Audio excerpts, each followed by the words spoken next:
The seventh word. It was now about noon, and darkness came over the whole land until 3 p.m, for the sun stopped shining, and the curtain of the temple was torn in two. Jesus called out with a loud voice, "Father, into your hands I commit my spirit." When he had said this, he breathed his last. With his last breaths, Jesus returns his spirit where it came from, to the Father. The Spirit, the animating breath of the soul, the Ruach in Hebrew, is that thing that comes from God to give humans life. We hear of it in the creation story. After God shapes the dust into human form, the wind, the Spirit, comes forth from eternity to fill them and enliven the people. Or again in that classic vision from the prophet Ezekiel, where he looks out on the valley of dry bones, and God tells him to order them back into organized human semblance. And bone connects to bone, and sinew and flesh form on them. But they are hollow, and their hope has dried up, until God tells the prophet to command the wind, the very same life-giving Spirit, to breathe into them and make them alive again. The Spirit is that eternal breath of God that makes us not just functional as humans, but truly alive and inspired and connected to the divine. It is the quickening aspect that gives us the ability to be God's co-creators in the world. And in this moment, when Jesus had done all he could, the only thing left for him was to rest in God's care and entrust what came from God back into the Father's hands. It is a way of saying, whatever may come, my life will be found in you, held safe in your hands, O my God. Jesus is quoting here from Psalm 31:5, "Into your hands I commend my spirit." That verse forms the basis of the prayer that Jewish parents have taught their children to say for generations upon generations before they go to sleep at night. The way we might teach, "Now I lay me down to sleep." In my Episcopal faith tradition, the words are still a part of our Compline service, the last prayers we say at night. The leader begins, "Into your hands, O Lord, I commend my spirit," and the people reply, "For you have redeemed me, O Lord, O God of truth." In the understanding of the psalmist, we trust our spirits into God's hands because the Lord gives not just initial life, but redeemed life, new life.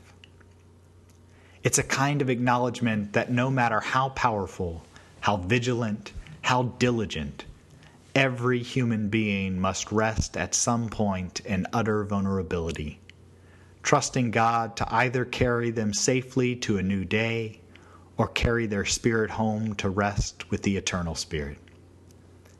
And that we make that choice willingly and in full confidence because God has been faithful in it so many times before. It's a way of recognizing our own limit and being okay with it because we reside in God's limitlessness. Even Jesus reached the moment where the only path left was to rest in the full faith of God's faithfulness to us. The Reverend Dr. King wrote in his book, The Strength to Love, how he too moved to a place of actually resting in his trust of God. He wrote, "The agonizing moments through which I have passed during the last few years have also drawn me closer to God. More than ever before, I am convinced of the reality of a personal God. God has been profoundly real to me in recent years. In the midst of lonely days and dreary nights, I have heard an inner voice saying, 'Lo, I am with you.' When the chains of fear and the manacles of frustration have all but stymied my efforts, I have felt the power of God transforming the fatigue of despair into the buoyancy of hope. I am convinced that the universe is under the control of a loving purpose, and that in the struggle for righteousness, humanity has cosmic companionship.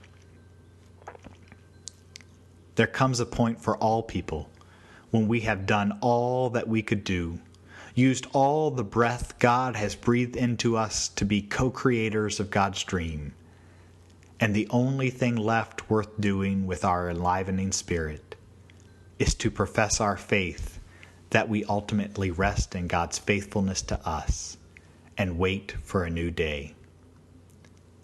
After Jesus had cried out in emotional anguish and despair, my God, why have you forsaken me?" After he had expressed his physical needs, "I thirst," after he had made safe his family, after he had comforted his neighbor next to him in the same predicament, after he had made his theological declaration, "It is finished," the only thing left was to trust and rest, to turn back to the ritual of the prayer that had comforted him so many times as he closed his eyes to accept the darkness.